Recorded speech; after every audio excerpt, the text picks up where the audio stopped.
In Creo Parametric, you can save a copy of an assembly, which is a lot like doing a save as in Microsoft Office. Saving a copy is a great way of leveraging an existing design to create a new design and not having any dependence to the original model. To do this, you will go to the File drop-down menu, then Save As, and Save a Copy. Then it opens up the Save a Copy dialog box where you can give a new name to your assembly, and also you can change the folder that it is going to be stored in. So I'm going to give this a new name, and then I will click the OK button. And this opens up the Assembly Save a Copy dialog box. And I'm going to drag this and make it a bit wider so that you can see all of the information. And so right now we have a preview of what would end up being copied. You can see that there's some objects that are highlighted in the model tree. Let me scroll up to the top. And so first off, I've got the top level of the assembly and we are saving a copy. Let me drag the column header to make it a little bit wider, and also make this one a little bit wider as well. So first off, there is a warning on the first subassembly that this object is modified and will be saved. That is okay. And I'll scroll down through the list and you can see that we are reusing all of these different parts. You can choose though if you want to save a copy of certain parts instead of reusing the original files. Now, as I scroll down here, I do have another warning, and this is an object that references the renamed model final assembly. In other words, this has some external references. And so I need to deal with this warning in order to save the copy.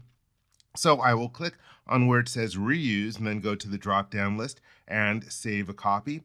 And by default, it is changing the name to add an underscore at the end.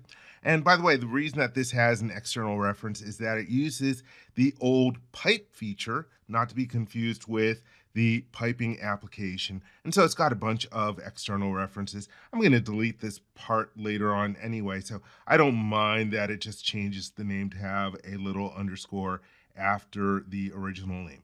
So I will scroll down and we have a bunch of other different parts in the same situation where there are some external references. So I will just choose to save a copy for these different ones as well.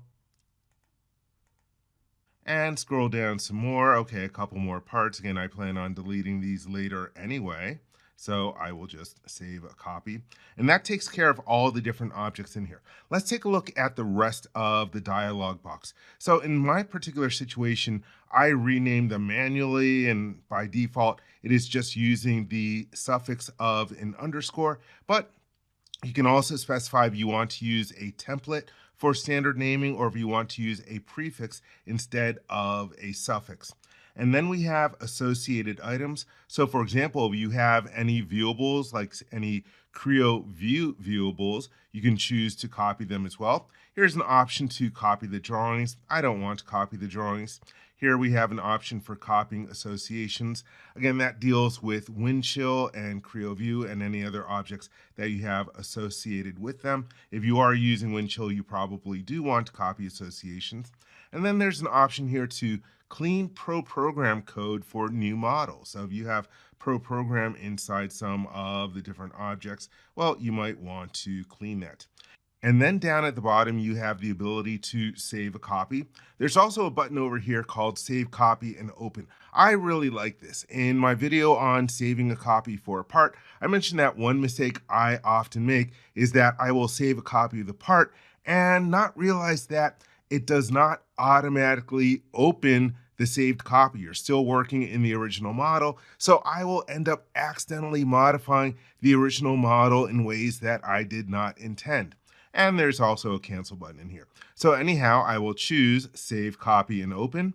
And now we're getting some warning. So some assemblies being copied contain component models which are determined by parameters assigned through Pro Program. So again, these are the different options for Pro Program. And so how do we want to handle program-driven components treated in the copied assemblies? I'm going to choose to allow replacements.